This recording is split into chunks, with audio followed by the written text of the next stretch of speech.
ఓం శ్రీ గురుభ్యో నమః. జై శ్రీరామ్.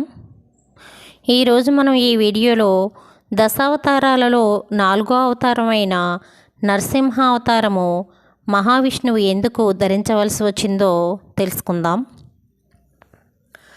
శ్రీహరి తన భక్తుడైన ప్రహ్లాదుని రక్షించుటకు, హిరణ్యకశిపుడను రాక్షసరాజును చంపుటకు నరసింహావతారము ధరించాడు. హిరణ్యకశిపుడు హిరణ్యాక్షుని సోదరుడు. శ్రీహరి వరాహావతారంలో హిరణ్యాక్షుని వధించాడు.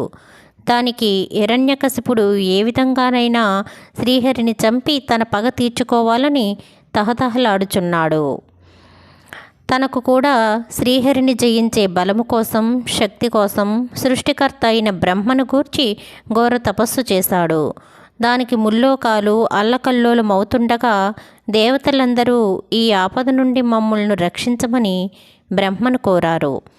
ఒంటికాలు మీద నిలబడి తన నామమే జపిస్తున్న హిరణ్యకశిపునకు బ్రహ్మ ప్రత్యక్షమై, వత్స, నీ తపస్సునకు మెచ్చితిని, నీకు ఏ వరము కావలసినను ఇచ్చేదా నేను అని అన్నాడు. దానికి హిరణ్యకశిపుడు సంతోషపడి తనకు మృత్యువు లేకుండా చేయమని, తను ఎవరి చేతిలోనూ ఓడిపోకుండా ఉండేటట్లు వరము ప్రసాదించమని బ్రహ్మను కోరాడు. అందుకు బ్రహ్మ, నాయనా, నీకు నేను అమరత్వము ప్రసాదించలేను. పుట్టిన ప్రతి ప్రాణి మరణించక తప్పదు. కానీ ఏ విధముగా నిన్ను రక్షించగలనో చెప్పు. ఆ విధమైనటువంటి అన్ని శక్తులు నీకు ప్రసాదించేదను అన్నాడు. అప్పుడు హిరణ్యకశిపుడు తనకు మృత్యువు మనిషి వలన కానీ, జంతువు వలన కానీ, రాత్రి కానీ, పగలు కానీ, ఇంటియందు కానీ, బయట కానీ, భూమి మీద కానీ, ఆకాశమందు కానీ రాకూడదని, తనకు ముల్లోకాల మీద అధికారము ఇవ్వమని కోరాడు. ఆ వరములను బ్రహ్మ ప్రసాదించాడు. అనితర సాధ్యములైన వరములు పొందననే గర్వంతో హిరణ్యకశిపుడు దేవతలపై యుద్ధం చేసి ఇంద్రుని సింహాసనాన్ని చేజిక్కించుకున్నాడు. అందరూ తన నామమే జపించవలనని శాసించాడు. ఆ విధంగా చేయని వారిని నానాహింసలు పెట్టించాడు. రాక్షసులు తమ రాజు బలము చూసుకొని దేవతలను, మునీశ్వరులను, శ్రీహరి భక్తులను అనేక విధాల హింసించసాగారు. హిరణ్యకశిపుని బాధలను సహించలేక దేవతలు తమని రక్షింపమని శ్రీమన్నారాయణ్ణి వేడుకొన్నారు.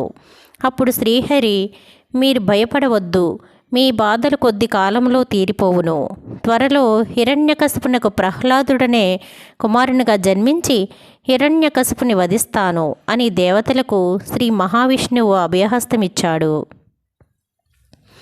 కొంతకాలమునకు హిరణ్యకశిపుని భార్య లీలావతి గర్భము ధరించి పండంటి బాలుని కన్నది.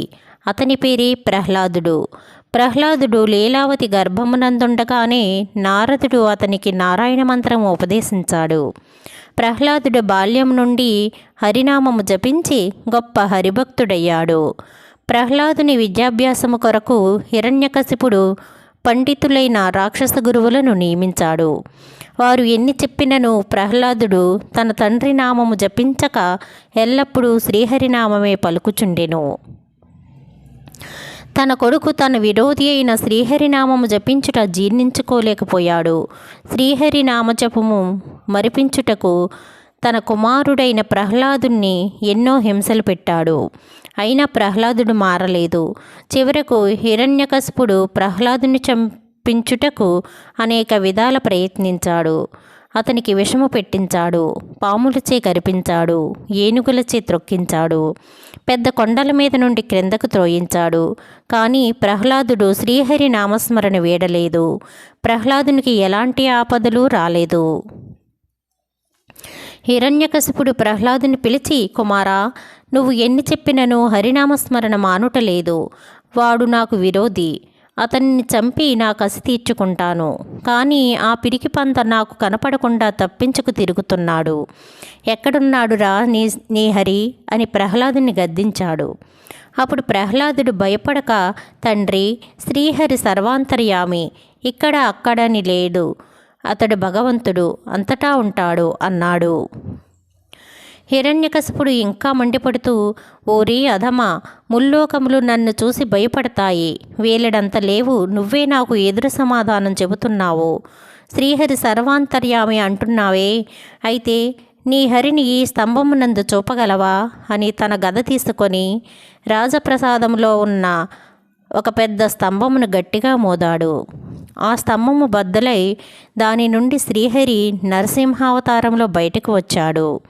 హిరణ్యకశిపుడు ఆ వింత ఆకారము చూసి, ఇది మనిషి కాదు, మృగము కాదు, మనిషి మృగము కలిసిన విచిత్రమైన ఆకారము చూసి భయభ్రాంతుడయ్యాడు. వెంటనే నరసింహమూర్తి హిరణ్యకశిపుని ఎత్తి పట్టుకుని సింహద్వారము గడప మీద కూర్చుని తన వడిలో పడుకోబెట్టి వాడి అయిన తన సింహపు గోళ్లతో అతని పొట్టను చీల్చి పేగులను తన మెడలో వేసుకొనెను. అంతటా హిరణ్యకశిపుడు ప్రాణాలు వదిలాడు. ఆ భయంకర దృశ్యము చూసి ప్రహ్లాదుడు భక్తితో శ్రీహరిని స్తుతించాడు. నారాయణుడు ప్రహ్లాదుని దీవించి రాక్షస రాజ్యమునకు రాజుగా పట్టాభిషేకం చేశాడు.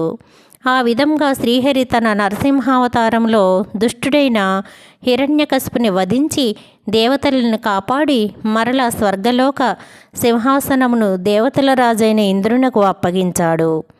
ఆ రాక్షసరాజు మరణంతో దేవతలంతా సంతోషించారు. సర్వే జనా సుఖినో భవంతు.